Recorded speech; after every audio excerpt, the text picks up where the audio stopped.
Everyone thought he was the killer. He confessed, but police eventually realized she planned everything. This story takes place in Clear Lake, Texas, in the late 1990s. It involves three teenagers. They went to the same high school. They shared the same hallways, the same classes, the same social circles. Nothing about their lives suggested how this would end. Diana Zamora. Diana Zamora was 16 years old. At school, teachers saw her as serious, disciplined, focused. She followed rules. She paid attention in class. She rarely got into trouble. To adults, Diana looked responsible. Among students, she was known differently. Diana liked control. She wanted things done her way. She did not handle competition well, especially in relationships. Diana was not loud. She did not fight openly. She did not make scenes. Her pressure was quiet. David Graham. David Graham was Diana's boyfriend. He was quieter than Diana, less confident. Friends described him as passive.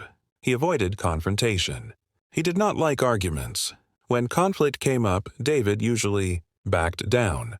David and Diana dated seriously for their age. They spent most of their time together. They talked about loyalty. They talked about commitment. But the relationship was not equal. When Diana became upset, David tried to fix things. When she demanded reassurance, he gave it. Adrienne Jones. Adrienne Jones was also 16 years old. She was friendly, outgoing, well-liked. She trusted people easily. She did not see herself as a part of any conflict. Adrienne and David became close. At first, it looked harmless. They talked at school. They spent time together with friends. Nothing about their behavior seemed dangerous. The jealousy begins. Diana noticed Adrienne. She noticed how often David talked to her. She noticed how comfortable he seemed around her. Diana confronted David. She accused him of caring more about Adrienne than about her. David denied it. He said nothing was going on. Diana did not believe him. Arguments followed. Not once, not twice, over and over again. Diana questioned David constantly. Where had he been? Who had he talked to? Why was Adrienne always around? David tried to calm her. He apologized. He promised things would change. Nothing satisfied Diana. Pressure builds. Diana demanded loyalty. She told David to stop talking to Adrienne. She accused him of choosing Adrienne over her. David tried to distance himself, but school made that impossible. They still saw each other. They still crossed paths. That made Diana angrier. Instead of blaming David directly, Diana focused on Adrienne. She told David that Adrienne was the problem, that she was interfering, that everything would be fine if Adrienne wasn't around. David did not agree, but he did not argue. That silence mattered. Adrienne remains unaware. Adrienne did not know how serious things had become. She did not know Diana blamed her. She trusted both of them. She continued living her life normally. School, friends, plans. On the surface, everything looked normal. Underneath, it wasn't. By this point, three things were already in place. Diana was consumed by jealousy. David was exhausted and passive. Adrienne did not know she was in danger. By this point, the arguments had changed. They were no longer emotional. They were practical. From arguments to solutions. Diana stopped asking David if he loved her. She started asking different questions. How long could this continue? How much stress was too much? When would it finally end? David listened. He did not argue much. When David tried to reassure her, Diana dismissed it. She told him reassurance was not enough. She wanted the problem gone. At first, Diana did not talk about violence. She talked about removing Adrienne from their lives. She said everything would be better if Adrienne was not around anymore. David said very little. He did not agree, but he did not shut it down. That silence mattered. The idea returns. Diana brought the idea back. Not once, again and again. Each time she used different words. What if this could stop? What if things went back to normal? I can't live like this anymore. David felt uncomfortable, but the idea kept returning, and each time it felt less shocking. David told himself it was just talk, that nothing would really happen. But the conversations kept moving forward, shifting the blame. Diana made one thing clear. The problem was not David. It was Adrienne. She said Adrienne caused the stress. She said Adrienne interfered. She said Adrienne knew what she was doing. David did not defend Adrienne. He stayed quiet. Over time, David stopped asking whether Diana was right.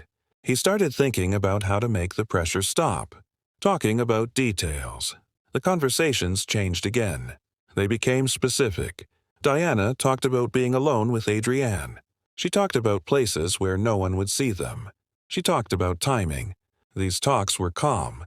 No shouting. No threats. Just discussion. At this point, talk had become planning. David's position. David felt trapped. If he said no, the arguments would return. If he walked away, he would lose Diana. Instead of stopping the plan, David asked questions. What would happen afterward? How would they explain things? Those questions mattered. They showed he was thinking about how, not whether.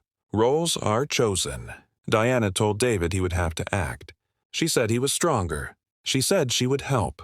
She said they would do it together. David did not refuse. He did not walk away.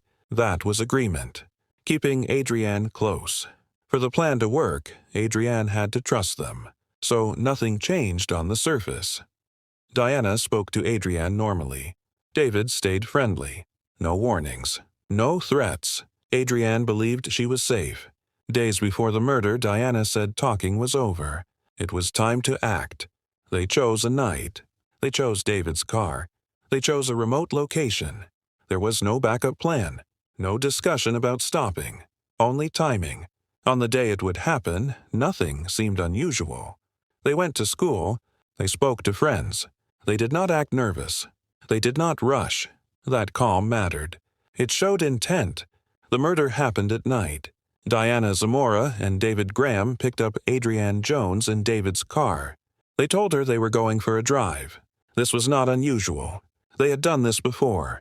Inside the car, David was driving. Diana sat in the front passenger seat. Adrienne sat in the back. They drove away from houses, away from streetlights, away from traffic. The road was quiet. David focused on driving.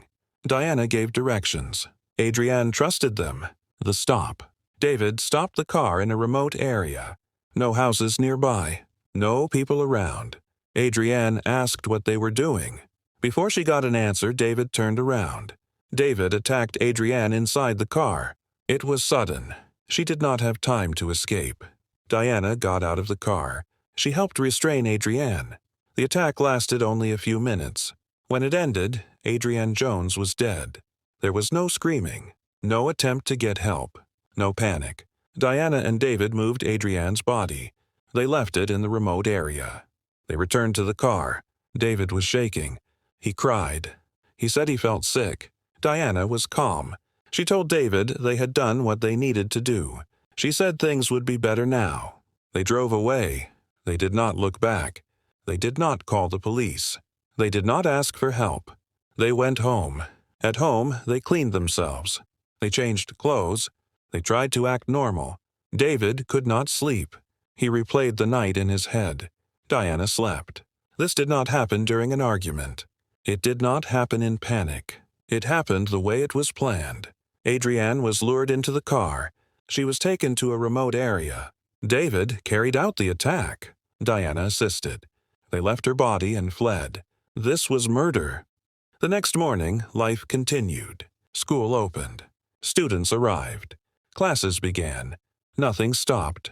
Diana after the murder. Diana Zamora went to school. She followed her normal routine. She spoke to classmates. She answered questions. She did not look upset. She did not draw attention.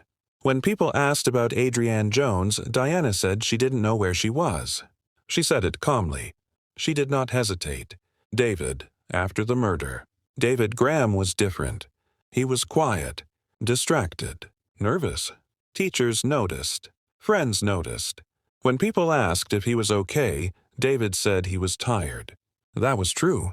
David could not sleep. He could not focus. He kept replaying the night.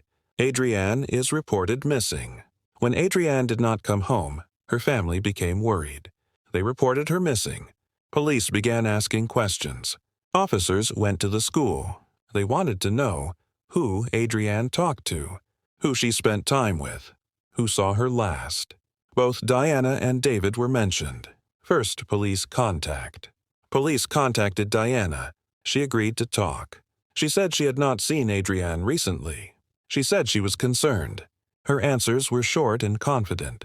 Police contacted David. His interview was different. David hesitated. He repeated himself. He struggled with simple questions.